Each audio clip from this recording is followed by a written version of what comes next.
Hello there everyone, welcome back to another video. This one's going to be slightly different. So this isn't one of my English update videos, but rather a different idea, which I've been considering for a while now, to tell you the truth. So yeah, I'd be really happy if you could give this video a watch and maybe message me or leave a comment under the video to let me know your thoughts, opinions. Maybe let me know if you'd like to see videos like this or if maybe you wouldn't.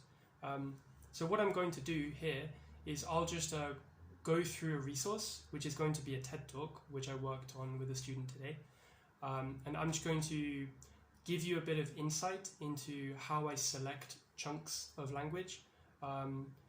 Maybe it'll give you an idea about the type of language which I notice based on my sort of lexical approach towards teaching. And it might give you guys some content to help you understand this specific TED Talk. So I will leave the TED Talk in the description of the video. I'll also comment it down below the video so you can find it there.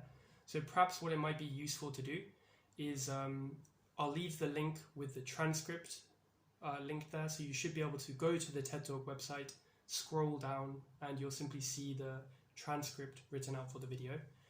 So if you play this video and then open the transcript there, probably on your computer, then while you're listening to me, you can also read through the TED Talk and you'll see which language I'm pointing out. Okay. The reason I kind of want to do this is because this is how I teach in my custom tutoring classes, more or less. There's obviously discussion there too, but I think the major part of my job is to select the most useful or flexible or applicable language from the resource, point that out to my students, and then help them practice. So I'm going through this one today because I just talked about it with a student, and you know, all of the chunks are there, so I thought why not share them with you guys and see what you think of this video format. So the video or the TED Talk is called Music is Medicine, Music is Sanity.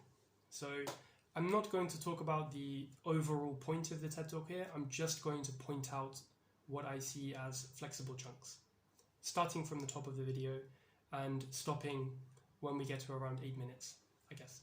So yeah, please do listen through and let me know what you think. So, pressure is on now. Okay, first one that I notice is here it says Los Angeles Times Columnist. So this is just a pattern of the name of a publication followed by columnist, which would be someone who writes some content for the paper, but that could also be, it would be a similar pattern for Los Angeles Times editor, Los Angeles Times manager or CEO or whatever. So columnist is maybe a word that you don't know. Let me see. We've got the word the source after beautiful music. So the source here means the source of the music. So you might hear a really beautiful sound or a loud noise, and you might investigate the source, try to find out what made the noise. Let me see, I'm just scrolling down, second paragraph. Book which was turned into a movie. That's another chunk. So what I mean by chunk here is that you can use that phrase in a totally different context. So any book which was turned into a movie, you can use this chunk without having to understand the grammar, without having to ask anyone about the grammar. You can just borrow this language. Okay, so we've got the chunk further down. He suffered a complete breakdown. So here we find out that the verb that goes with breakdown is suffer a breakdown, and we find that complete collocates with the word breakdown. So if he suffered a complete breakdown, do you think it was a really bad breakdown, or was it a minor breakdown? Not too bad. Of course, it was a really bad one.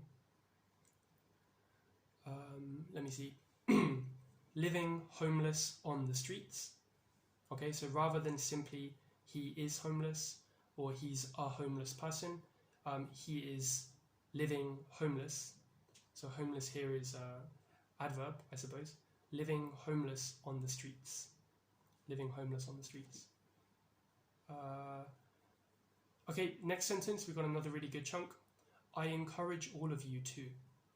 So to give you an idea of just how flexible this kind of structure is, it's just I encourage all of you to verb in the infinitive. I encourage all of you to go back through my other videos and you can pick up more chunks there. I encourage all of you to get a good night's sleep. I encourage all of you to, I encourage all of you to contact a family member who you haven't talked to for a while, right? You see, you can use the structure to talk about almost any advice that you want to give. I encourage all of you to. Let me see.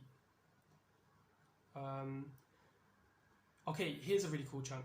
So you might not actually understand what a pun is, but I can tell you for sure that if you'll pardon the pun, sort of a comma, if you'll pardon the pun, comma, and then continue with your sentence, is probably the most statistically likely phrase which you'll find the word pun in.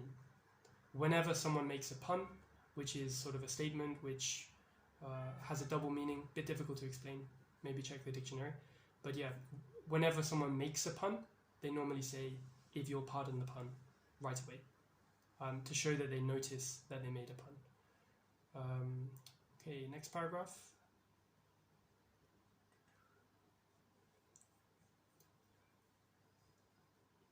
Let me see.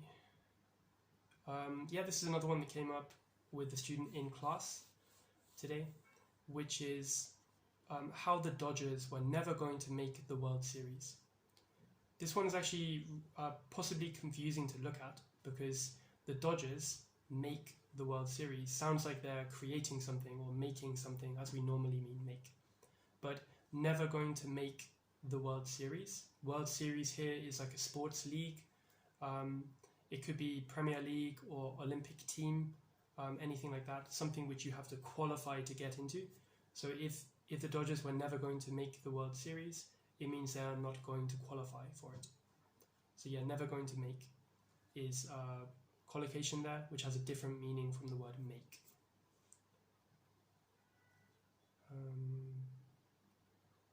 Okay, right away afterwards, and we got talking about music. We got talking about, we started talking about, and then talked about for a while. We had a discussion, and the topic of the discussion was, right? So this chunk here has a kind of nuanced meaning, a subtly different meaning from just we talked about music. We got talking about has this sense that that you both realized you have a similar interest and you talked about it in more detail. Let me see. If we go a couple of paragraphs down, we see the chunk glint in his eyes. Here it's a manic glint in his eyes. So glint in the eyes is this idea of being able to see emotions by the kind of light or the appearance of people's eyes. So you might have a certain glint in your eye, or I could see a glint in her eye that